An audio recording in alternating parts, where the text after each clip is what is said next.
setiap hari dan perlu kita mensyukurinya.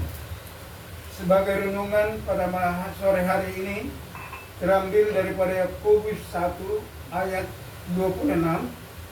Saya akan membacakan bagi saudara. Demikian firman Tuhan. Jikalau ada seorang menganggap dirinya beribadah tetapi tidak mengekang lidahnya, ia menipu dirinya sendiri, maka sia-sialah ibadahnya. Bapak Ibu yang terkasih di dalam nama Tuhan,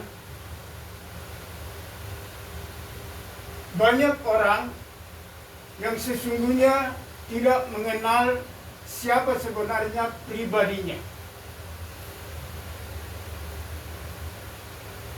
Saya katakan demikian, tidak mengenal berarti bukannya tidak tahu siapa namanya, siapa nama orang tuanya, dan keluarganya, saudara. Tetapi mengenal diri ini menyangkut daripada pribadi kita, menyangkut daripada sejauh mana kita mengenal emosi kita, bisa mengendalikan emosi kita, bisa mengendalikan pikiran kita, saudara yang terkasih dalam nama Tuhan. Sehingga saudara yang terkasih nama Tuhan, ketika kita tidak mampu mengendalikan emosi kita, maka kita akan berkata-kata dengan sembrono, dengan sembarangan. Maka dikatakan di dalam ayat ini, saudaraku, jikalau ada orang yang menganggap dirinya beribadah tetapi tidak mengekang lidahnya, maka sia-sialah pengorbanannya, saudara. Di dalam beribadah, saudaraku, kita perlu persiapan. Bagaimana hari ini, hari Minggu, pagi-pagi kita sudah mempersiapkan diri. Baik pakaian suami, baik sepatunya kita semir, dasinya, segala kelengkapannya untuk berangkat ke gereja, saudaraku. Bahkan mempersiapkan daripada persembahan yang akan kita berikan. Mereka yang punya masih anak-anak, memandikannya dan mempersiapkan juga, saudaraku. Segala sesuatu penuh persiapan, saudaraku. Tetapi ada yang mengganggu, saudaraku, ada yang menghalangi. Ketika kita tidak bisa mengekang lidah kita, sehingga dikatakan sia-sialah ibadah yang kita lakukan, pengorbanan yang kita lakukan itu sia-sia, saudara yang terkasih. Apa sih? Ada contoh yang paling rendah, saudara. Salah satu contoh, saya pribadi juga pernah berkata demikian. Kok pendeta itu enggak enak, ya? Kaum ibu itu enggak ada suara bagus, ada suara yang tidak kedengaran suaranya, ya. Ini, saudaraku, jangan-jangan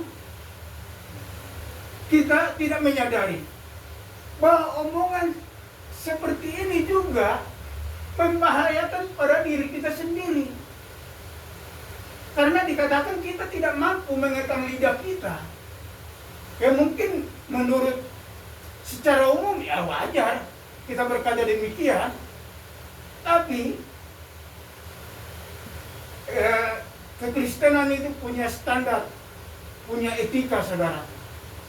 Sehingga kita diingatkan saat ini, bagi orang yang beribadah hendaklah mengekang lidahnya, saudara. Benar apa yang tertulis dikatakan, cepatlah untuk mendengar, tetapi lambat untuk berkata-kata, saudara. Kita diperintahkan, saudara, untuk cepat mendengar, tetapi lambat untuk berkata-kata.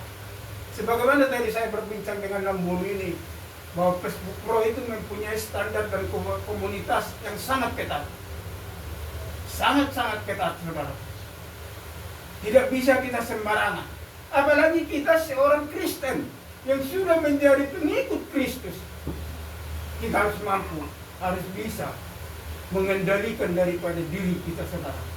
Sehingga apa yang kita perbuat, apa yang kita lakukan, memberi persepuluhan, memberi uang pembangunan, memberi di dalam gereja, saudaraku, supaya itu tidak menjadi sia-sia, saudara. Apakah kita menyadari di dalam hidup ini sudah banyak yang kita lakukan, saudaraku, tapi hidup kita biasa-biasa saja. sampai kita mengeluh, saya udah capek, ya, saya sudah lelah. Oleh karena apa, saudaraku? Etika dan standar kekristenan itu kita tidak tahu, saudara.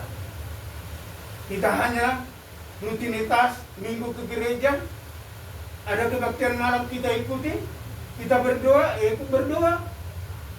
Sesungguhnya saudara yang terkasih dalam nama Tuhan, marilah kita sebagai pengikut Kristus mengekang lidah kita.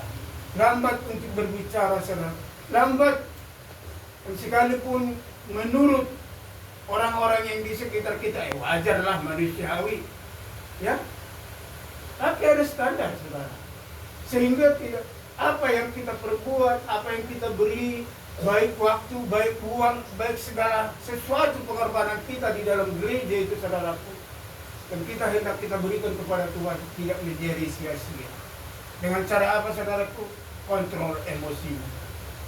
Ya, kita juga emosi melihat anak-anak kita, ya, itu juga hati-hati. Ya, hal-hal yang kecil yang sering kita temukan dalam kehidupan sehari-hari. Ya, kadang-kadang di dalam hati, di keluar lain, ya, apalagi kalau orang kantor kan begitu, kerjakan ini, kata bos, iya, tapi di dalam berontak, saudara, mentang-mentang mandor lu, sok perintah, nggak ada yang tahu, saudara, tapi Tuhan tahu. Ya? Mari kita sadari dalam hidup ini, saudaraku, sehingga kita hidup, marilah tetap bersyukur kepada Tuhan. Kita mau kaya, mau miskin, setengah kaya, setengah miskin, tetap bersyukur, saudara. Tetap bersyukur kepada Tuhan. Ketika kita bersyukur kepada Tuhan, maka kita akan melihat karya Tuhan yang begitu nyata dalam kehidupan kita, saudara. Mari kita tetap bersyukur, saudara. Sekalipun penghasilan kita menurut penilaian kita itu kurang untuk biaya hidup keluarga kita.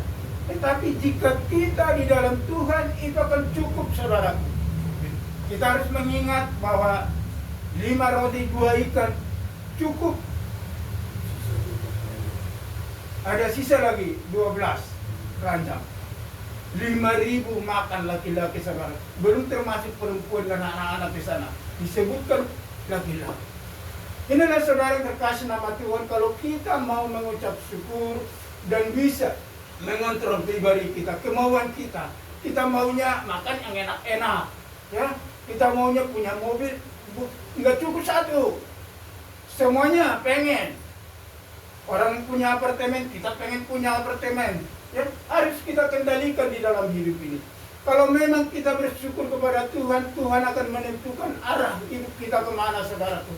Apapun yang kita, apa yang tidak kita pikirkan itu, Tuhan akan memberi, saudaraku. Jadi saudara terkasih nama Tuhan, renungan ini ataupun penjabaran yang saya sampaikan ini umum, saudaraku. Jadi bukannya untuk kepentingan pribadi, ini hanya umum. Demikianlah renungan kita pada saat ini. Puji Tuhan.